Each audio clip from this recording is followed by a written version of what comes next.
Well, hello, friends from BDE Travels. This will be another live YouTube recording, and it's been a while since we posted a video. We went through all the pandemic while we were in Spain, and you saw most of the videos in there. But today, I have a very special guest with me. It's also another YouTube that started just around the same time we did. We started actually 2 years before her, and then we had to cut the Camino in half. And then she started her Camino. She went all the way through. But I got with me today, Rachel from I'll Get There. How you doing, Rachel? I'm doing well. Thanks so much for having me here. It's great to see you, Rachel. And I am so glad that you finished the Camino de Santiago. We've seen all the videos. And in fact, when I was in Burgos back then, I gave you a shout out in my channel because I really enjoy your videos. So we're going to talk about today about all the experiences and all the emotions, all the feelings, all the great things about the Camino de Santiago. But first of all, I want to start by so that you can tell us your channel, how your channel got started, and who's Rachelle Smith so that everyone would know. This is me. I'm here. I live in Southern California. I'm a mom. I'm married to my husband and I just celebrated our 19th anniversary yesterday. So yeah. Congrats. Yeah, thank you. Yeah, so I started my YouTube channel, I'll Get There, actually right around when I decided I was going to do the Camino. And I was doing like short little training hikes and things like that. And then I really decided, I want to document my entire journey from start to finish. I picked the name I'll Get There because amongst, me and my hiking friends, we're of the slower paced hikers. Slower paced hikers. Interesting. Slower paced hikers. And, it's just sort of like this mantra that we say to ourselves as all these teenagers and 20-year-olds are whizzing by us up to the peaks, We're like, you know what? It doesn't matter how long it takes us, we'll get there. So that's how I came up with my channel name, I'll Get There. That is so nice. Yeah, it's the thing. It's life, It's like it doesn't matter how, it's not about, just getting to the end point. It's the journey. So we're going to get there. And however we get there is the way we get there. And that's how my channel name came about. But yeah, I have documented, I vlogged my entire journey on the Camino. It took me 38 days to get there. And then I continued to vlog afterwards since I did a little traveling around the area after I got to Santiago. So we were talking right before the program started that like you, myself, and I guess all the Camino pilgrims. Once you do the Frances, you get so hooked on it that you probably end up doing other Caminos. So we see that in the future for Rachelle Smith. 100%. For sure. I'm already thinking about the next one, especially now that everything's starting to open up a little bit more now. It's in my blood again. I'm watching more vlogs again. And, it's just such an exciting feeling to have that, going on in your head. And right. As I mentioned to you just a little bit, my husband mentioned some interest in maybe joining me for a small portion of it. So that will be another adventure that I've never had before, traveling part of the Camino with him. So definitely 100% I'm doing another Camino. If not, it does give a different perspective or a different flavor when you travel with family. And in our case, I travel with the girls and my wife. Every now and then they say, Dad, I don't want to walk. So I send them in a taxi, but it is a different experience. I think it's more fulfilling experience. Although sometimes you have to walk alone. You have to take time for yourself. Now, I got to ask you, Rachel, and everybody that has done the Camino has either watched the movie The Way or something. How did you find how did you find out about the information? I mean, what made you make the Camino? How did you find out about the Camino? Well, initially it was the trailer for the movie The Way. That's how and that was like, I don't know, 20 years ago now or something like that. It's been out for a long time. And when I first heard about it, I actually never saw the movie. And you might be surprised to find out that I didn't actually watch the movie until I had already booked my ticket.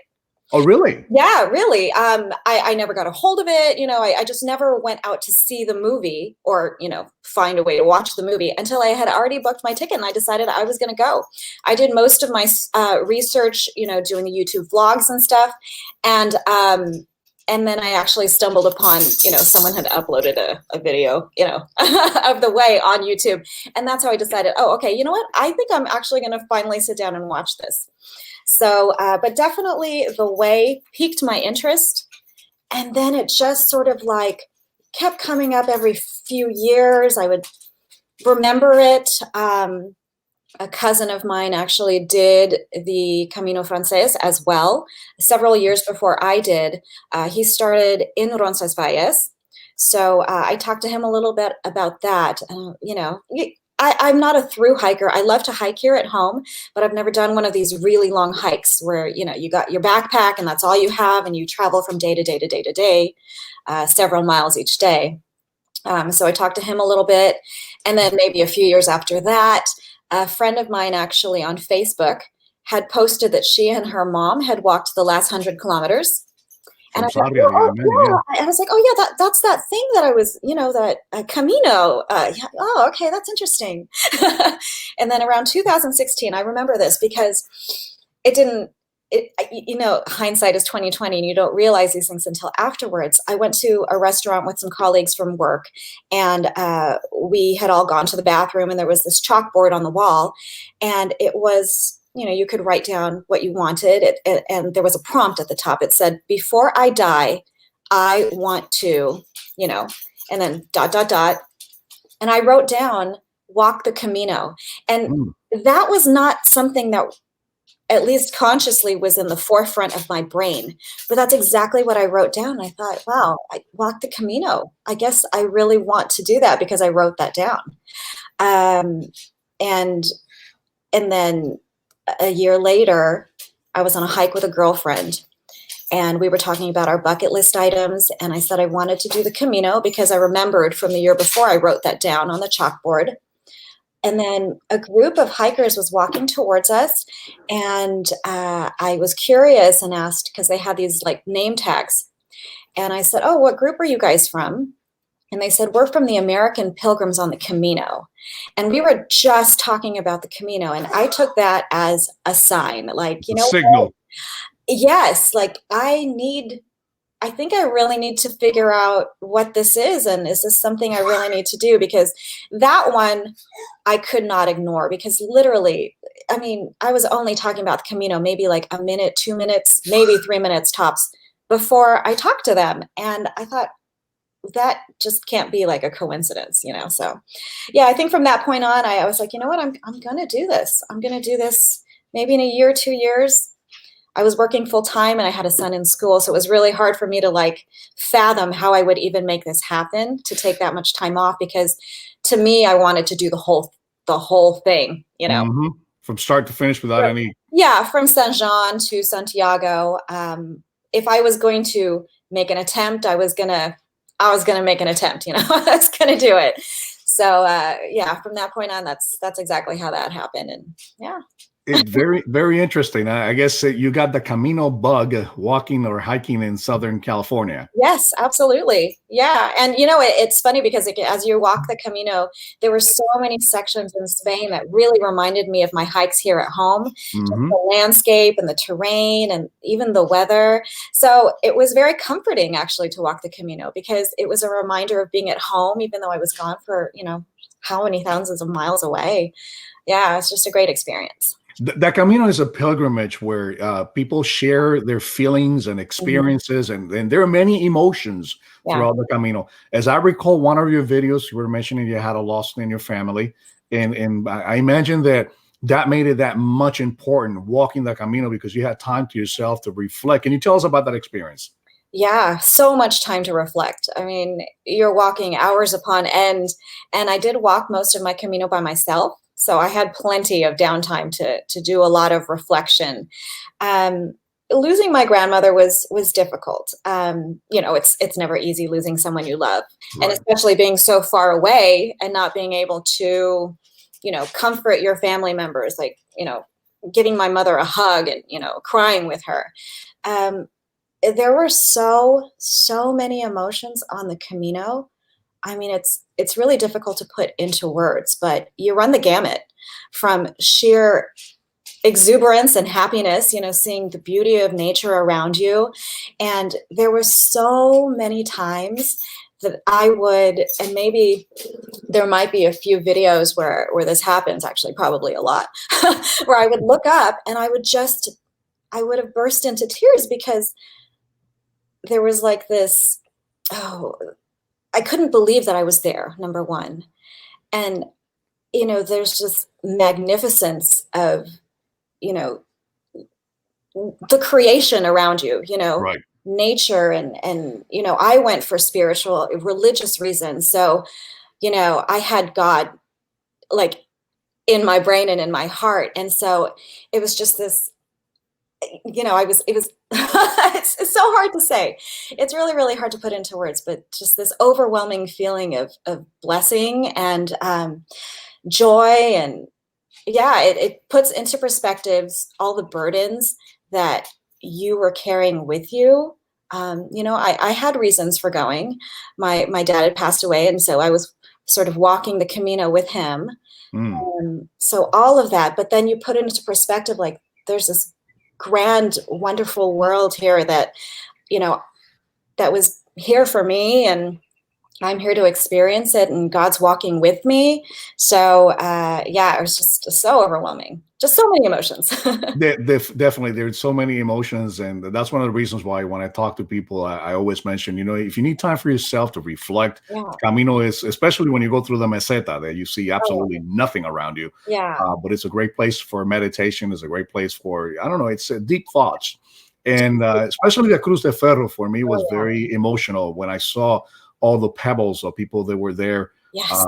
in the memory. So it really it drew it home for me. I don't know, did it for you? Oh, absolutely. I mean, I walked that. So I woke up very early that day to walk to Crucifero. I had my stone with me, and you know, I put my earbuds in. I like to have. I had some songs that I had selected that I thought, you know, I want to focus myself as I walk to the cross. And it was a beautiful experience walking in the dark, in my thoughts, guided by these words of the music. And as I got to the cross, yeah, there were a handful of people already up there. Mm-hmm. You could hear sniffling. People's heads were down, and it was just very calm and peaceful. And yeah, all of those stones. I mean, it's unimaginable. You think thousands of people, all of these stones that you're standing on, you know, represent something. And Right. so that was overwhelming as well.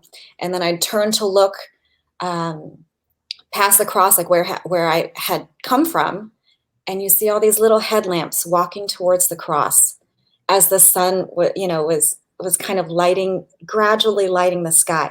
So, you know, I'm a super emotional person, and that I think that visually just evoked so much. And then plus I had my own burdens. I took a book of intentions that I Mm-hmm. had requested people send me their intentions and prayers and things to lift up as I was walking the way. And so I had my little book, and I read all of them as I was sitting there at the cross waiting for sunrise. And I cried, I wept. So many things were going through my heart. And I mentioned in my vlog for that day that I had a really, really hard time putting my stone down. Interesting. Yeah, it really, that never crossed my mind that I would have a hard time doing that.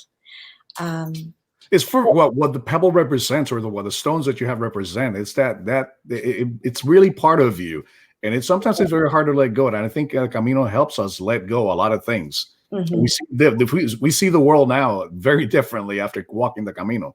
Oh, absolutely. Yeah, I think if I do this again, that will definitely put it into perspective. But there were so many, yeah, just carrying that burden and putting it down as a symbol of like, yeah, I'm letting go.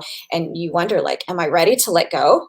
You know, is this, I'm gonna do it. And that means, you know, I'm gonna try to change my heart and my way of thinking, and putting it down is symbolic. But yeah, it's, if you truly believe why you're walking and carrying this stone and this burden in your journey, it's a big step, you know. It is. Yeah. In that line of thought, let me ask you, tell me about Rachel before the Camino and Rachel after the Camino. Is there really a difference in Rachel from what we see before the Camino and after the Camino?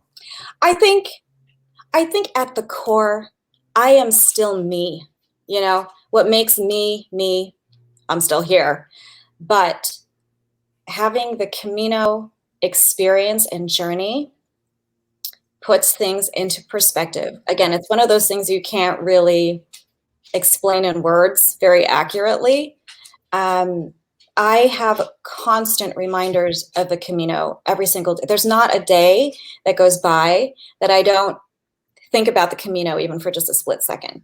You know, I still go back and watch the videos from all the bloggers, and I put it on a big screen thinking that I'm still there. Yes, exactly. I mean, yeah, thankfully, you know, I still have my YouTube channel. I'm still working on it. I'm still on my Facebook groups, you know, that I had while I was preparing. So I'll see, you know, posts come up in my feed. It reminds me of the Camino. Got a sticker on my car. You know, I mean, so the Camino is always with me. And it helps me to put things into perspective when, you know, things are challenging. And the old Rachelle, you know, wouldn't react the same way. I think the reason I went, again, religious reasons, to be closer with God, those, you know, closer walk with God, that kind of thing, that really has stuck with me. I'd like to say that I came out of it with what I wanted to gain that in that way. I turned to him more than I would have pre-Camino. Really and truly. I mean, I'm not, you know, in church every day like my mom, but it is a constant reminder having this Camino. Like, okay, what would I do if I were on the Camino? Right. I could talk to him, or, you know, I have these thoughts, and it puts things into perspective. And I think that in that sense, we are still the same people, I think, at the heart, in the core, but we're constantly evolving and learning from all of our experiences. And that's what I've done. I've learned from the Camino that I can apply these kinds of things to real life. I think it makes us a better person, and we are in our jobs and all that, with all the stress and all that. And then we go to this place, and the only thing we have is a backpack and our way in front of us. That's it. It's so simple. And you find out that you really don't need much to experience life. No. And that was a little bit jarring coming back, you know, to be honest, because I was so content with the simplicity of walking the Camino. All I needed was like within me in my backpack. That's it. But yeah, we don't have the stresses of you know, your life. And even though you make relationships and connections on the Camino, it's not the same, obviously. You know, you don't have the breadth of the number of people in your lives and those different types of personalities, and they're not walking the Camino. They're not walking the same journey. So I think while you're walking on the Camino, you have people, like-minded people, typically, that are walking with you. In life, in real life, you know, everybody's different, and not everybody is on that same wavelength. So it does make it super challenging sometimes to interact, and, you know, you cannot expect those people to have the same emotions and reactions and feelings and way of dealing with issues that come up. And I think that's very important, what you mentioned. I think that everybody has their own Camino, and everybody's walking their own Camino, their individual Camino. And I'm sure you met a lot of people in their Camino while you were doing your Camino. And did you find that there was a barrier of language in Spain? How did you handle the barrier? In my case, I speak the language, so I have no barrier whatsoever. But for you, how was it? I envy people that are fluent in Spanish, but I think you know, it makes for some interesting conversations. You know, I live in LA, so I'm familiar with, you know, Spanish. I mean, you know, the Spanish here in Southern California. I'm definitely not fluent, and I took Spanish in high school. So I kind of have, like, you know, your basic fundamental knowledge of it. Language barrier wise, I mean, I think most people, there are a lot of English speaking people on the Camino. You know, even in the albergues, you know, you've got a lot of English speaking volunteers, or people to translate for you. Google Translate came up a lot, you know, it makes it interesting, makes it kind of fun. I mean, that's part of it too, right? Meeting people from all kinds of different parts of the world, different cultures. The language barrier, I wouldn't even, yeah, it can present some challenges, but nothing that you couldn't figure out. You know, even I think we were in Atapuerca. A woman and I had gotten the last 2 beds in the entire town. And there was another woman that we found sitting in a bar, and she looked very distressed and she was very confused. She spoke Portuguese only. I don't know Portuguese. Portuguese is like so different from Spanish. So, you know, we spent a good 2 hours with her trying to figure out how to get her a room, because it was late in the day. You know, nobody really spoke Portuguese, and you know, she had very specific expectations about, you know, finding a room. You know, did she have enough money? Those kinds of things. But we figured it out. It took time, but we figured it out. Google Translate helped a lot. So lots of languages. It makes for good memories, interesting stories. So you provided for something. There's a phrase in the Camino that says the Camino provides. Yeah. Can you tell me about an experience that you know the Camino provided for you? Oh, right off the bat, shoot. It was like, boom, Camino is providing for me. So when we got to Zubiri, I was walking with two other ladies, and there were no beds available because there was like this rollerblading competition. So all of the hotels and albergue at the municipal albergue was closed. So there were not a lot of beds. It was kind of late. We were tired. We didn't want to walk on to the next town, you know, in the event that there were no beds there either. Right. So we were pretty desperate to find some place in Zubiri. We wanted to just stay in Zubiri and just, you know, call it a day, but there was nothing. One of the girls I was walking with said she was going to knock on every single door in Zubiri if it took her that long, and ask if we could sleep in someone's garage just to have a place to sleep. And she did. She started doing that. And well, she did. She did. I was like, you go for it. You go for it. I'm going to see if I can find some other options, but you go ahead and knock on doors. And an older gentleman answered the door to her, or for her. Now, she didn't know anyone there. She didn't know. No. She just was like, okay, well, yeah, this person answered the door. And she was like, I'm so sorry. This is such a strange question. And I don't even know if he really spoke English that well, but somehow they understood each other. And she's like, this is a strange question, but there are no beds. Can we sleep in your garage? And he's like, yes, you can sleep in our garage, but it's not going to be really comfortable. And he's like, let me drive you to Pamplona. So that was our first Camino Provides, Camino Angel experience. You know, he and his wife got their car, they pulled out the map to Pamplona, and the three of us hopped in the backseat of their car, and they drove us to Pamplona, where total strangers. Total strangers. They were so cute. They were adorable. They wouldn't take our money. We offered to pay them, you know, because they drove us 20 minutes out of the way, and then, you know, they got to drive 20 minutes back. Are you still in contact with them by any chance? No, definitely not. We got a picture with them, so that was really nice. But that was our first experience with them. Again, they didn't really speak a whole lot of English, but definitely the Camino provides 100%. Yeah, there are many experiences that pilgrims will mention about how the Camino provides, and it's actually that fact that you don't need much in life. Yeah. And when you find people that are so nice, that's one of the things I did experience in Spain. You know, unlike the U.S., that would have never happened in the U.S. Try knocking on anybody's door and tell them to bring it to another town. That would not. I don't think that will happen. It's a different, definitely kind of a different culture of just relating to people. I think people here, or maybe it's just the Camino thing, but like I think people here are very wary of other people. Right. You know, you don't want to let your guard down because they're going to do something bad to you. Do you know what I mean? Obviously, you still have to keep your wits about you when you're walking the Camino. You can't just assume that everybody is kind-hearted like you are. Right. But yeah, just and that's probably what the Camino provides the most. I found that, the kindness of someone just walking by saying genuinely buen camino, that's not a pilgrim, just Right. a villager or something that looks at you and sees that you are walking the way, and that lifts you up for just a second. I'll get the truck driver that goes, Buen camino. I heard buen camino, ultraya. You go, vamos, vamos. There were people cheering you to keep on going.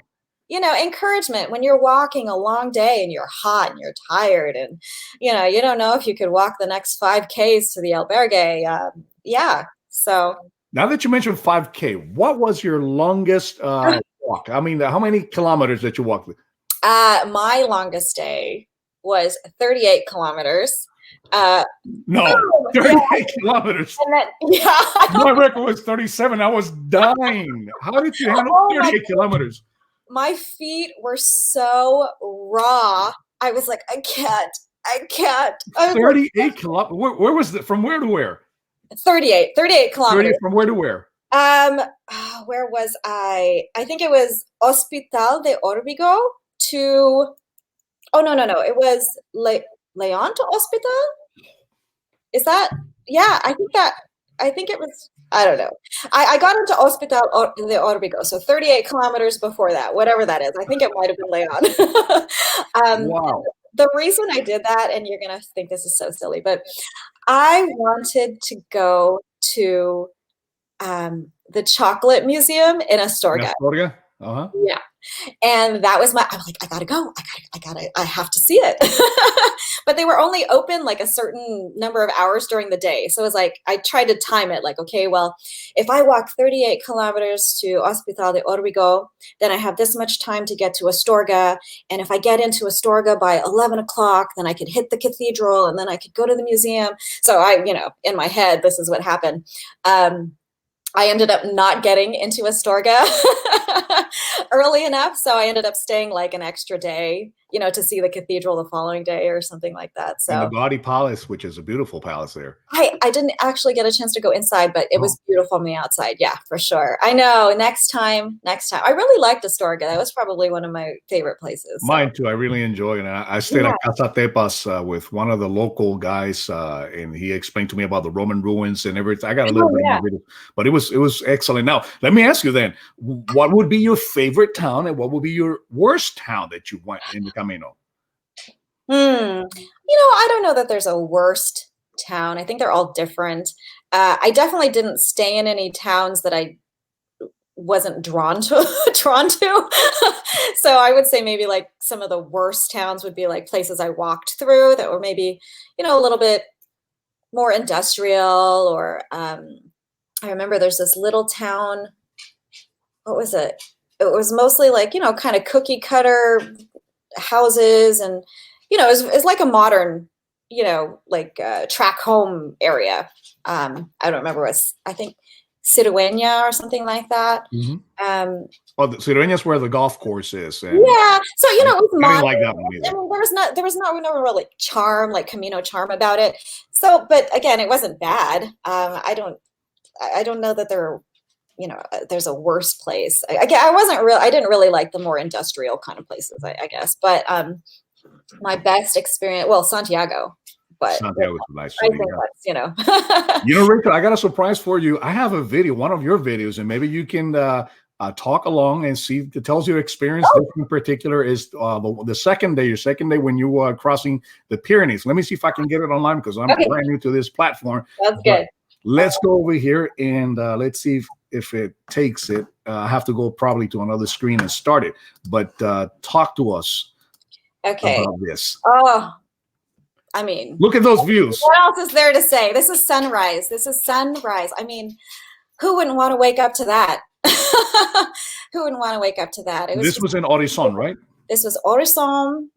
We woke up in the albergue, Refuge Horizon. I mean, look at the velvety hues and just the ombre is just, I'm excited to really get on the road. I had that short day up to Horizon, and I'm excited to just walk with a couple people that I roomed with.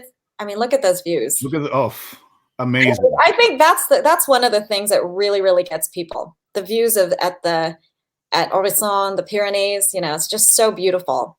Which one tip I want to tell our viewers, if you want to book a room in Horizon, they book fast. You got to book in advance. There's another albergue before they called Ferme y Turbia, but she only takes cash. And it's very expensive. And the one before that is called Coquí Napoleon. It's about 2 kilometers from San Jean Pied de Port. But Horizon, if you have a chance to stay, I'll recommend staying there because it's a great place. But it books fast. You got to really book ahead. How did you even get to stay in Horizon? Because I tried and I couldn't get in. It was challenging to get a hold of them to make that reservation. I think they did it all by email. You know, I tried to call even, but when I called, it was a little bit early in this. It's like a little bit off season for them because they're up higher.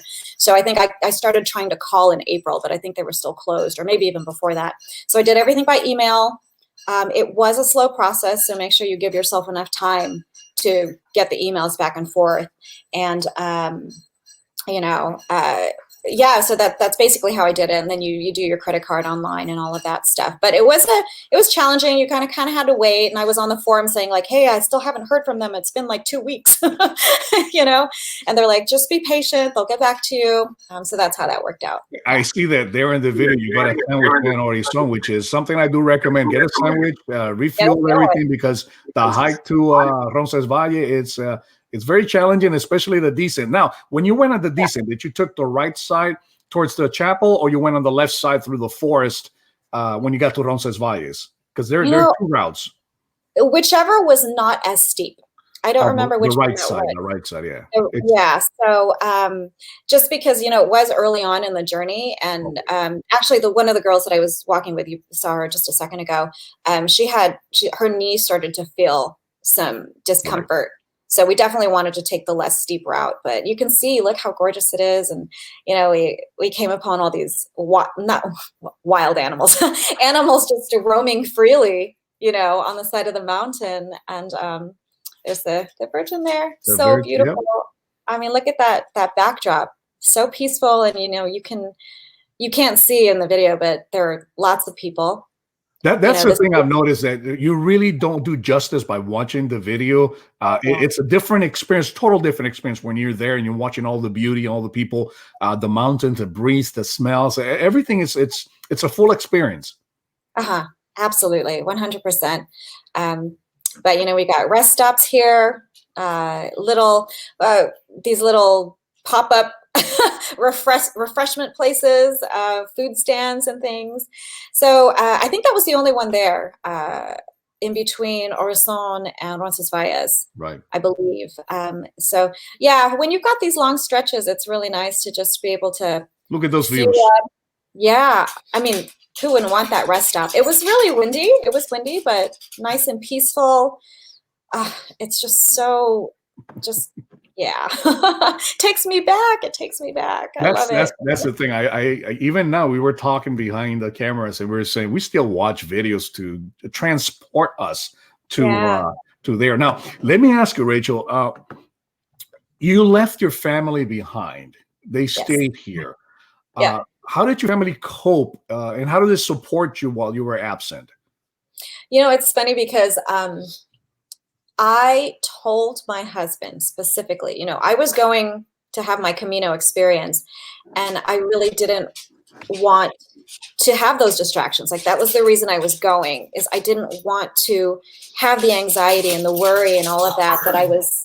Oh, my dogs are fighting in the background.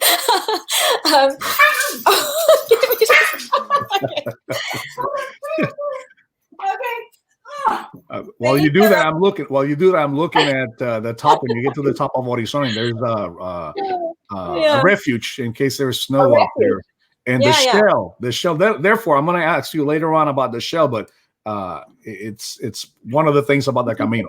So how did your family cope with it again? Yeah, so I told my husband, I was like, you know what, I don't want to have those worries, because this is the reason I'm going, is I need to work these things out.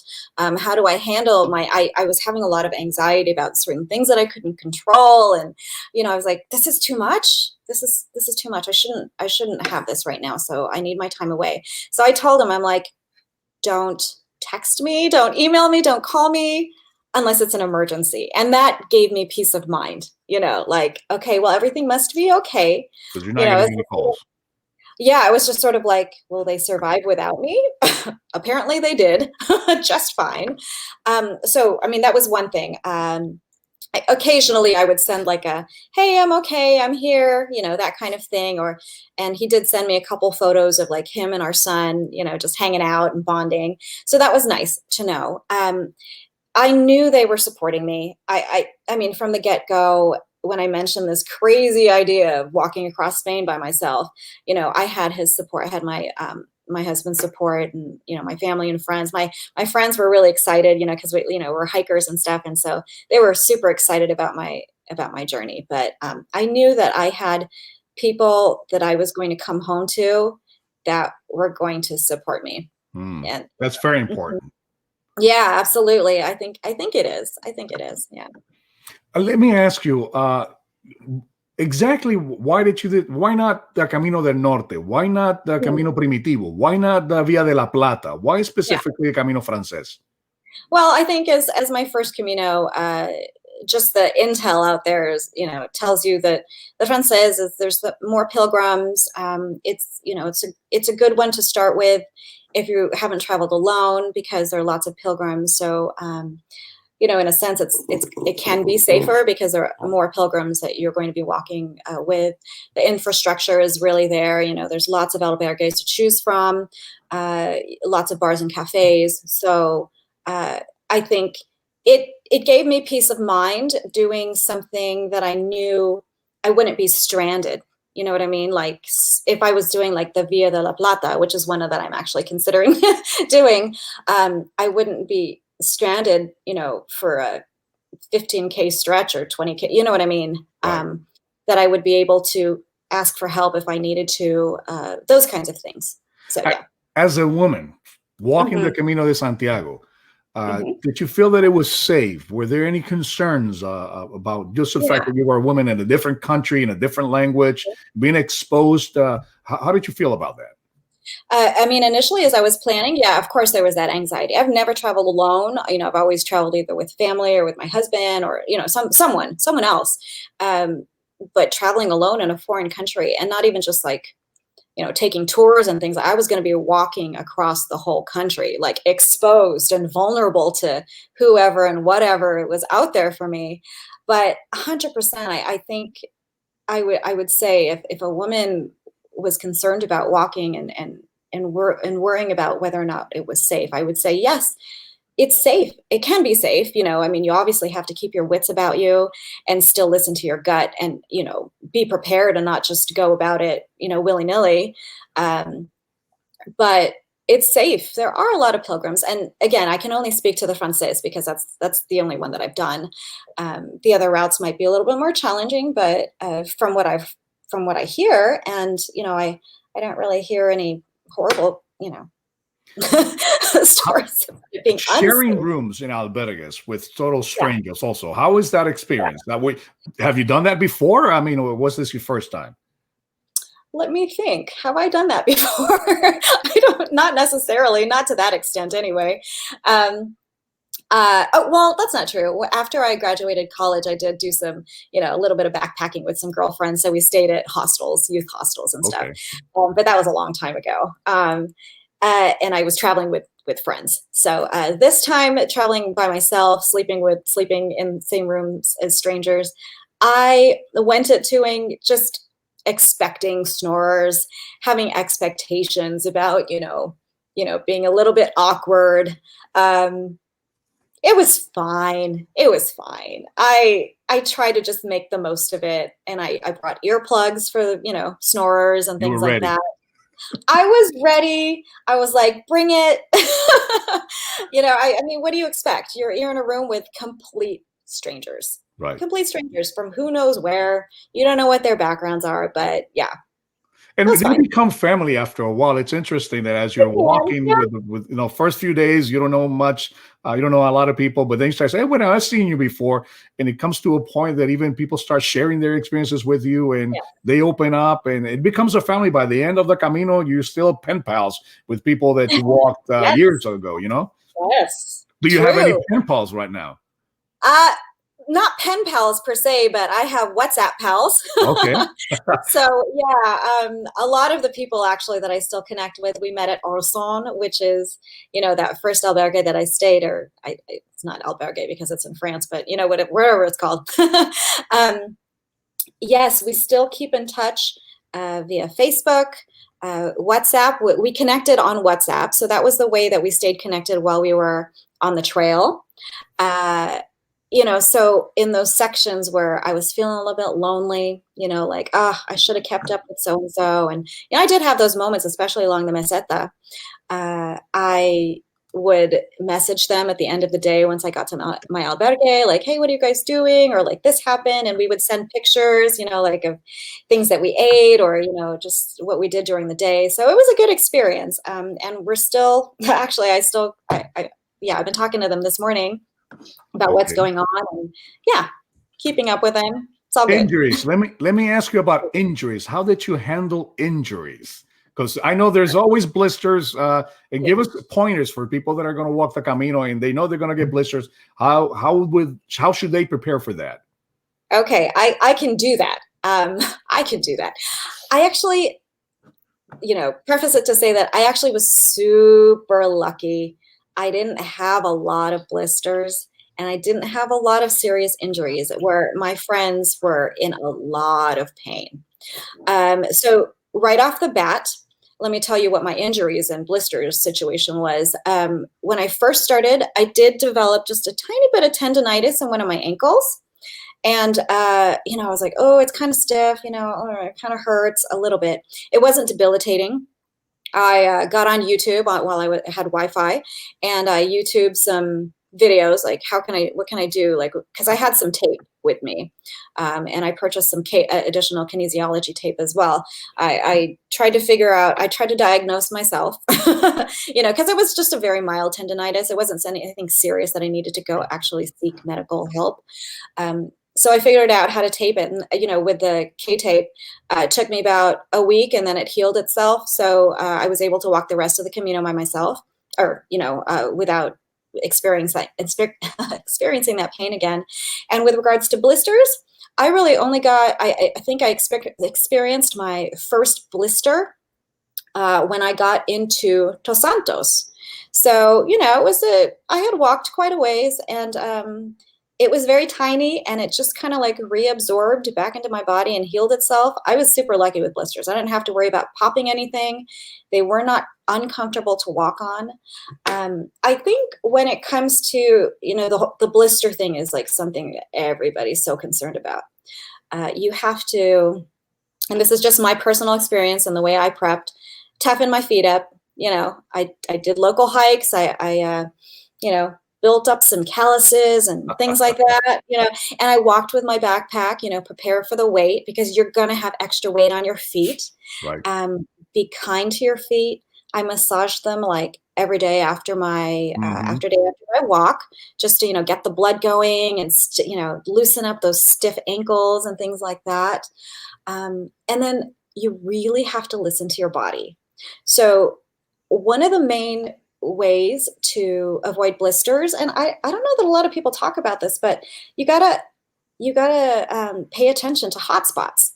If you have a hot spot on your foot, that's going to turn into a blister if you don't address it. And people just keep walking. I think a lot of blisters can be avoided if you just put a piece of tape on it. If you feel the hot spot and it hasn't, it's rubbing or something, put a bit of tape on it just to reduce that friction. And, hopefully that's not going to turn into a blister. But once it's a blister, it's a blister. Right. And when I did get those few blisters, I just I took some moleskin and I cut a little circle, made like kind of donut, like a little donut, so that it would surround my blister, and that sort of alleviated a bit of the pressure on the blister itself as I walked. Put a little tape over it, and they just went away. So again, I was really super lucky with the blister situation and the injuries. But changing gears a little bit, just changing gears a little bit. We were always hearing when you were walking through tunnels, "Whoa, what a wonderful feeling!" And I'm like, okay, is this a part-time hobby for Rachel while she's doing the Camino? Tell us about that. Oh, okay. So I love music. I don't know if you can tell, but I love music. I love musicals. I grew up singing. I was in choirs. I actually have a couple degrees in music. I got them a long That's time right. ago now, but yeah. So I studied music, and I still sing to this day. I sing at church and stuff like that. But yeah, music's just a big part of my life. I even explained it in the videos, like, why do I keep singing this song? Oh, What a Beautiful Morning from Oklahoma.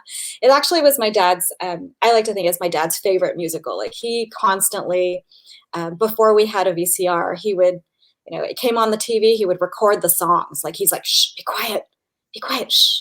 They're going to sing. And then he would record the songs. But he would always sing, Oh, What a Beautiful Morning, getting ready for church. He'd like be done and he'd be standing on top of the stairs and he'd start, oh, what a beautiful, So I think I get that from him. And I mean, the acoustics in a tunnel, I mean, who doesn't want to sing in that? Even I was singing in one of the tunnels going to. It makes you sound really good. Yeah, but before Villa Mayor de Mojardin, there was a tunnel, so I started singing. I'm like, okay, Rachel's doing it, might as well me doing it too. Yeah, well, and they were beautiful mornings. Yes, that's the song that came into my head because, oh, what a beautiful morning, what a beautiful day. So the words just went, and I was like, the perfect song. How could you not sing that? Yeah. So that's yeah. I wanted to ask you, part of experiencing a culture, a different culture, is not only in getting engaged with the people around you, but also the food. Can you tell us, was there any particular favorite food that you like or any dessert that you really enjoy besides the tarta de Santiago? Oh, yeah, that's definitely a favorite. I did enjoy, so let me tell you what I normally ate.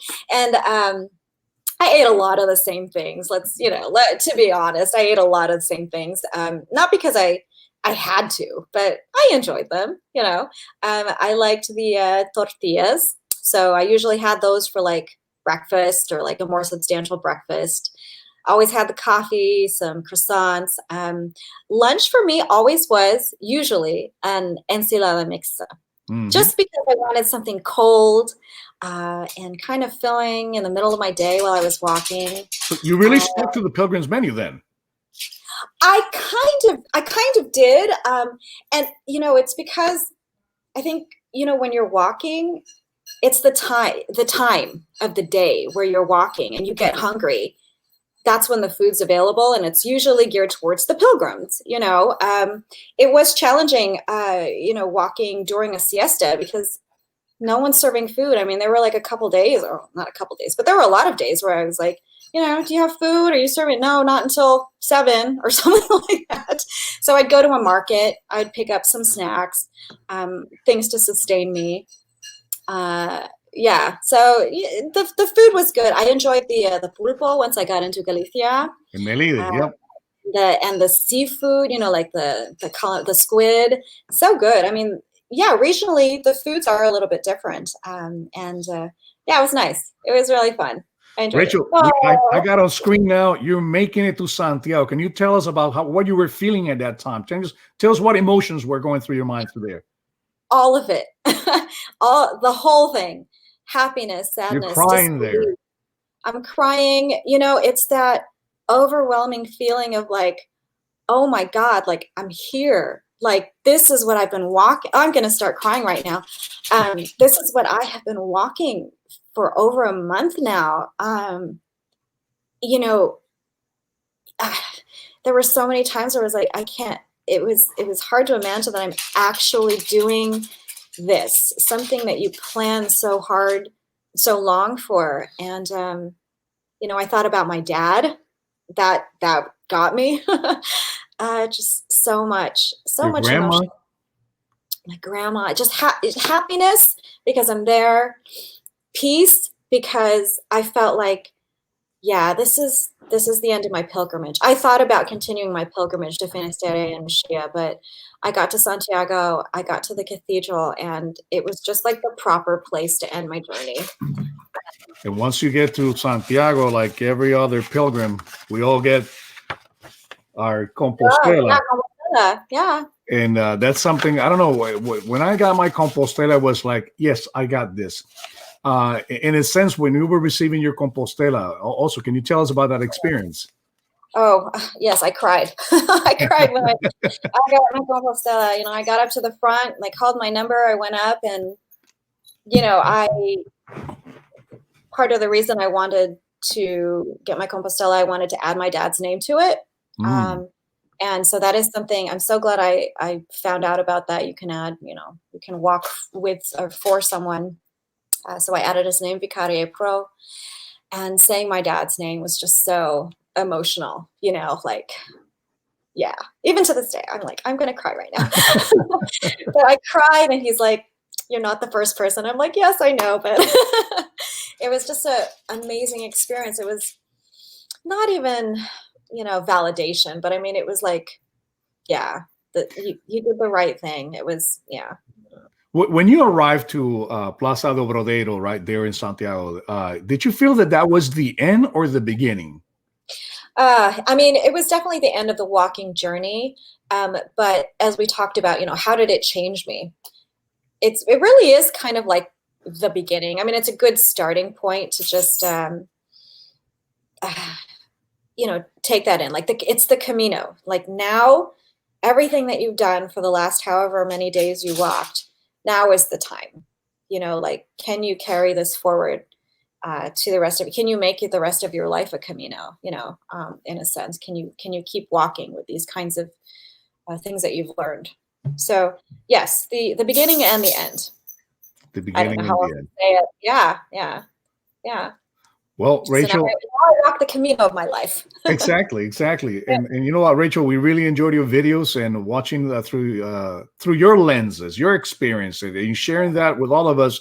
We'd like to thank you for giving us the opportunity to be part of your life in that sense, part of the Camino. And as I was mentioning, going through Burgos, you know, there were some of your videos that were very inspiring. And I remember we were going back and forth through the channel. And I mentioned, Yeah. well, if you're going to go to San Jean Pied de Port, remember you can go to Madrid. From Madrid, you can go to Pamplona. From Yeah. Pamplona, wait for the bus. You didn't wait for the bus, though. You went. You know what? I waited. I looked for the bus because I remembered that from your Yeah, video. it takes about 30 minutes or 40 minutes. So you really have to wait a lot. There was, well, at least this particular day, there was a sign that said no buses. Oh, interesting. Yeah. So I was like, okay, I guess there are no buses. So I actually asked the guy that was there, I was like, I know there's supposed to be a bus, but there's a sign that says no bus. And he's like, yeah, no, there's no bus today. I was like, okay. So that's why it was It a had little to bit. be that day that you were there, huh? But I do remember your video, and I actually tried to pull it up again. I was like, well, he said there's a bus. Yeah, and I got the bus pulling over and stuff. But yeah, sometimes Spain is like that. Sometimes they get the workers, they go on strike, and they know they found that. But you made it to Yeah. San Jean Pied de Port, and you made it to Santiago. Even you made it to Finisterra also. Yeah. So your videos are still being uploaded, and like me, I've done it a little bit slow because of trying to gather all the people from the pandemic and all that. But Sure. we still have more Rachel to see. More. And it's actually, you know, it's kind of been a blessing in disguise because I still get messages to this day, like, you know, because of the pandemic, people saying, thank you so much for continuing to upload your videos. It's really got me through this period. And so, yeah, it's kind of a blessing. It's taken a really long time, but it's brought me back to the Camino. Yes. It's helped people get through the pandemic. So I think there's a reason it happens. And that's kind of like the Camino. There's a reason things happen on the Camino. And Absolutely. you just have to kind of listen and go with it. So we're very grateful, Rachel, for all your videos and the time, because I know it takes time and it's a lot of work to upload the videos and all that, and people only get to see the end of everything. So the Camino is a whole experience, and editing the videos is a whole experience. But we all thank you for sharing those experiences with us. And once again, how do we contact Rachelle Smith if we want to see her or if we want to see more of her videos? Tell us once again the name of your channel and how can we contact you? And the channel is I'll Get There. It's on YouTube. I'll Get There, all one word. And you can contact me via YouTube. There's, I think, at the bottom of my description box, there's some email if you want to collab or do anything like that. But yeah, and I'm also on Instagram. The account. It's I'll Get There. I'll_get_there. You can find me. I also had a hashtag that I used in my Instagram account and my YouTube, and that's hashtag Rachelle's Camino. So you can do a search, just a Google search, and you'll find some stuff. You'll find some. Well, thank you very much, Rachel, for taking the time for this interview today, sharing more of your experiences and seeing maybe the rest of the story of the Camino de Santiago from I'll Get There and Rachelle Smith. Thank you so much. This is, like I've mentioned before, I can always talk about the Camino, so I super appreciate this opportunity to chat with you and like really delve a lot deeper into those aspects of the Camino that not everybody covers. So I really appreciate that. All right, Rachel, stay with me. I'm going to say goodbye to our friends at BDE Travels.